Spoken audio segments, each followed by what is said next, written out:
You see these people as really just having to be, for lack of a better term, safe for work all the time. They can't really go outside of that box for the most part in some regards. So the fact that they're able to just let loose, relax a little bit, and touch on, potentially controversial subjects in the workplace is great. Hello, it's John Bernanovich, president and founder of Willory and one of the organizers for DisruptHRCbus, continuing our video chats with committee members, sponsors, and speakers. As a matter of fact, I have two of those in one today. Aaron from PRADCO is not only a sponsor, but he also is on one of our committees. So we appreciate Aaron joining us today. How you doing, Aaron? Doing well, John. How about yourself? Doing great. Yeah, it's nice to continue to have these conversations. I feel bad that I only came dressed in a checkered shirt, and I appreciate your patriotism there and your mad U.S. flag suit. I appreciate it. I had to one-up Matt Banks, so sunbathing neighbors don't. This doesn't even match, but I figured I would do my best anyway. Yeah. And I won't ask if you have your pants on or what the pants look like. So I assume it's a jacket top. Do you have matching pants? Shorts, actually, shorts. And no, it's absolutely the old ESPN commercials where it's, formal top, relaxed bottom. So. Perfect. Sorry for putting you on the spot there, but I thought it was appropriate because people will ask through social media and comments, right? I'm sure they will. So Aaron, before we get into the kind of the meat of the video, about what PRADCO does and your role there. Absolutely. So I am the director of sales and marketing. PRADCO is an employee development consultant. So what we do is help develop stronger organizations. And really we do that by providing services around assessment, so the selection of employees, the development and retainment of employees. Some of those services really entail pre-hire assessments, coaching, organizational development, manager development, and employee training. So really what all we do and really why I believe in what we do is, I've got my master's degree in organizational development, and I truly do believe that the empowerment and development of employees is really how you win in an organization. They're one of your most precious assets in actually providing your services, but also being customer facing. So everything that we do is very impactful to the organizations that we work with, from the hourly employee all the way through succession planning to the executive.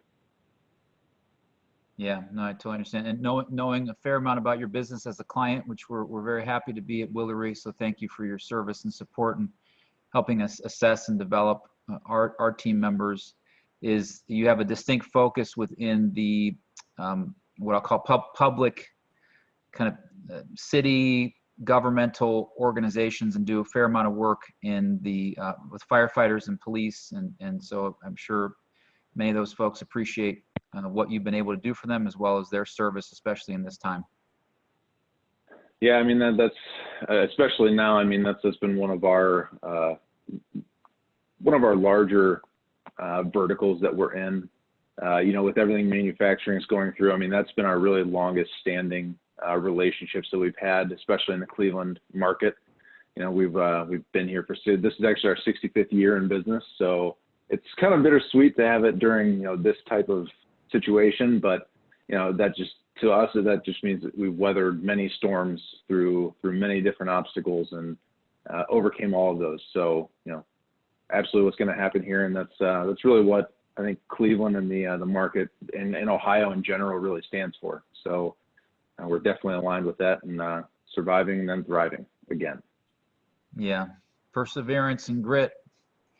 Those are great characteristics to have with employees. I'm sure your assessments tell employers all about that type of stuff. So, absolutely. That was a great plug. Thank you. Yeah, well, they absolutely do. You got it. So tell me, as it relates to, I can tell you're at home. At least I think you are. Tell me a little bit about who's keeping you company there while you're working remotely at this time. Yeah, besides the many leather-bound books behind me, no, I've got a, I've got the wife, twin to, oh, actually almost three. Wow, almost 3-year-olds next month. So they're hectic and all the time on. So if you see or hear any screaming banshees in the background, you'll know who that is. I've got twin 3-year-old daughters. We do have in-home care, so luckily we don't have to be teaching or doing anything else while working. My wife works remote as well, so she's home all the time. So it's a packed house, that's for sure. Yeah, neat. No, it's interesting because you trying to one up Matt Banks. I'm pretty sure in Matt Banks' video chat, one of his kids was screaming in the background for a moment. We had a quick chuckle. So I hope one of the twins, or if not both, show up so we can you can beat him in that regard as well. So. Well, that's what. So he also has twins, and they're a little older, and so I absolutely ask questions to him. He's like a mentor of 5 years. So it works out pretty well. Yeah. Congrats. Good luck, and get your hands full. I know, and it's awesome. Parenting is there's no book for it, but it's the most rewarding thing I've ever done in my life. So. Absolutely. Anyway, that said, so as it relates to you being in sales and leading marketing there at PRADCO, and I know you said you have a background from a master's perspective in organizational development. So what's your response to why you do what you do, Aaron? Well, so long story short, my dad is actually a journeyman by trade. He was a CNC lathe machinist throughout my entire childhood. And when it came down to, especially like we've talked about with manufacturing in the area, I mean, that's been a staple here since the industrial age, right? And really some of the things that I saw, just my background's more in business in general prior to that.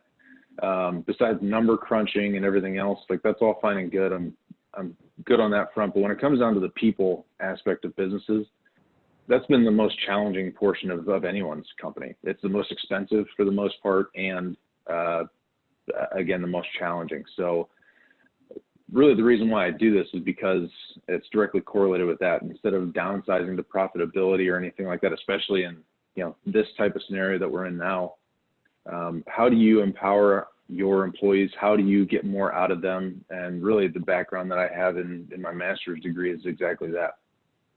That's what PRADCO does as well. And I believe that the opportunity to work there is directly correlated with not only my background in sales and marketing, but also in developing employees to be more productive, be more impactful in the organization, and ultimately more sustainable long-term for the organization itself. Yeah, cool. It is very cliche. I got into HR because I like dealing or working with people, but the impact that you can make, I know we strive to do that the best that we can, and that's what makes the world go round, in my opinion. The relationships you have with people and the chance for them to reach their potential. So. Yeah, I mean, I've been in sales and marketing or sales leadership my entire career, and when it comes down to it, I mean, those cliches of your network is your net worth and blah blah blah. I mean, partially that is true though. I mean, the whole thing is if you've got connections of who you know and who knows you, but more integrity standpoints behind that. I mean, that is what makes the world go round. Is the people you know, the people you align yourself with, and really how you develop yourself within the organization and externally, personally. Yeah, that's cool. Well, as we transition, and I know it's been the obviously the overwhelming topic of conversation for the last couple months, the COVID pandemic and the impact to individuals that were affected by it, and our frontline healthcare workers and individual businesses, as you mentioned, downsizing or changes. I'm just curious as we're, at least in the state of Ohio, coming out of kind of the stay-at-home order and getting back to work safely, what new experiences that do you think you and your family or your company at PRADCO will take on as a result of going through these last couple months? Yeah, I mean, the whole thing there is we've had to remain cautiously optimistic through this entire thing. I mean, when it comes down to reopening, if you will, or going back into the office. I mean, over the past week, everyone has had to make that transition, really across the board for our customer base as well as us. We're still slowly transitioning just because we're playing it safer, just around trying to put people back into a more social, a less distanced, social environment. But the whole thing there is, we've had to, it really has forced organizations to transform digitally, period. Luckily, we've set the groundwork over the past few years to make that transition easily. But a lot of the essential businesses out there really didn't have that capability, right? So, they were still working. Some people that weren't exactly on the assembly line or anything like that did get to work remote, but we've had to transition ourselves to be more virtual friendly. Anything that we were doing from a coaching standpoint, some of our women in leadership programs, one of those in Columbus actually kicked off, what was it, like 3 weeks into this stay-at-home order. So, we had to transition that from a cohort into a virtual environment, and it worked very, very well. Luckily, we've got some great resources that have ample experience in fulfilling those on a virtual basis, but not a lot of people had the same feeling, so it's just been more of an overhaul on a lot of different organizations that we work with, just trying to manage the people, the processes, and really how to, again, stay sustainable through this because of debt loads and everything else operationally. So, that trickle-down effect from, top manufacturers down to, everything in Cleveland has been very impactful across the board, even to, our organization. So it, as this transitions back, the whole thing there is, how do people successfully transition into the workplace again? We've tried to align ourselves with those types of trainings and facilitations with them, to where people feel comfortable and safe. So it's been a very challenging transition for many people. Yeah, no doubt. It's interesting. Just saw an article that came out from SHRM. They surveyed 1,000 HR professionals, and of which 3% said their salaried workforce were working remotely before the COVID pandemic caused people to go work remotely. And then in the midst of it, I think as high as 64% of them were working in a remote setting. And now, so we're starting to go back to work. They're predicting only 5% will adjust back to remote work. And I find that staggering. I would have bet the opposite. And frankly, I bet my business on the opposite as well. So I counter that point in that survey, but it's from a very reliable source. So it's pretty unique to me. Absolutely. That's a big transition for a lot of places, especially municipalities, from a taxing standpoint and everything. I mean, that's a huge deal. So working with HR professionals on trying to develop stronger leaders and professionals, and as well as your group providing assessment support and whatnot, is there anything that you're hearing from your clients in HR that they're saying we need to be doing this differently, better, or more, especially in the midst of kind of the new adjustment to this work situation? Yeah, well, I guess first and foremost, what this has done is really brought to light what type of resource they have in HR, period. One of the things that I saw Willory come out with is, the HR audit assessment. And the whole thing there is, I mean, if people didn't value, and believe me, prior to my role here, I mean, I've been in sales. So when it came down to having a visit from an HR person, it wasn't exactly the brightest part of your day, but the whole thing is, I mean, as you work hand in hand with some of the organizations that you do, I mean, you absolutely see the value that department brings from a people management standpoint, as well as just overall organizationally. This has absolutely brought that to the forefront, to where if someone didn't value HR prior, they damn sure better now. just because of everything that they've had to go through from not only a finance partnership, but also how to manage people from furloughs and layoffs to transitions out of the actual office. I mean, that's invaluable. It's priceless from that standpoint.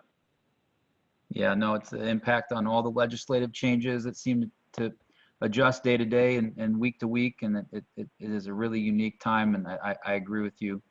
Are you as someone with your master's in organizational development, working for a well-respected company in our community, is there any specific suggestions or recommendations you have to an HR professional as they kind of navigate through these times and getting people back to work and adjusting to kind of somewhat of a whiplash that we've had of like, oh my gosh, every day this seems to change, and the news media certainly provides their insight to that can sometimes hurt or help depending upon your viewpoint. So any tips or suggestions you'd have to an HR pro trying to figure all this out?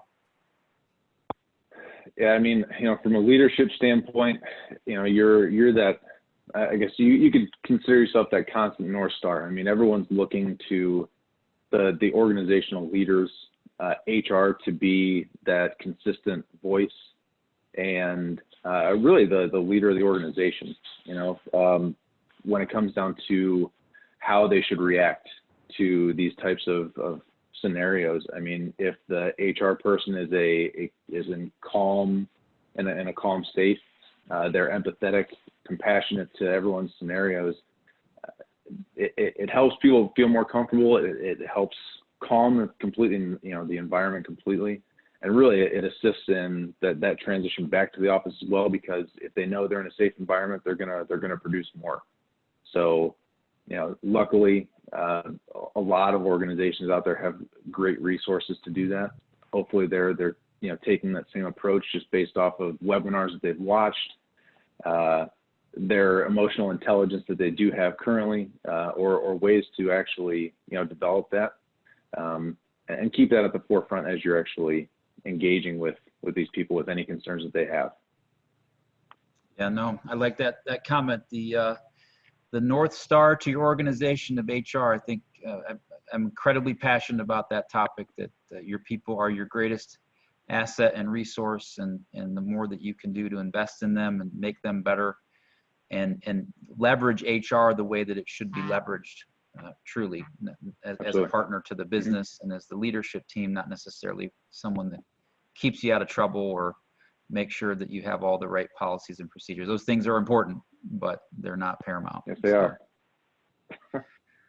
Well, speaking of paramount things, we had grand plans for our Disrupt HR concept, and regretfully, we weren't able to put on the traditional event, but we did have a famously great experience with the virtual roundtable tail end of April, which we've gotten some really fantastic feedback on. So curious about your enthusiasm for Disrupt HR and how you see things going down in Columbus when we're able to put on the event.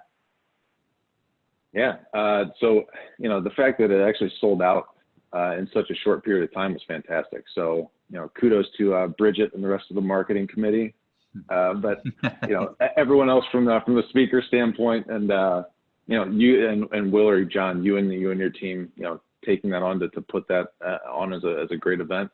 I've been to the one in Cleveland and it was fantastic. We'll absolutely do it again, and looking forward to the one in Columbus as well.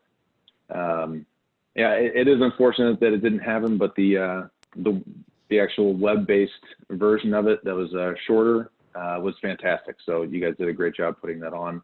It seemed like everyone enjoyed it, and it had some great content to it.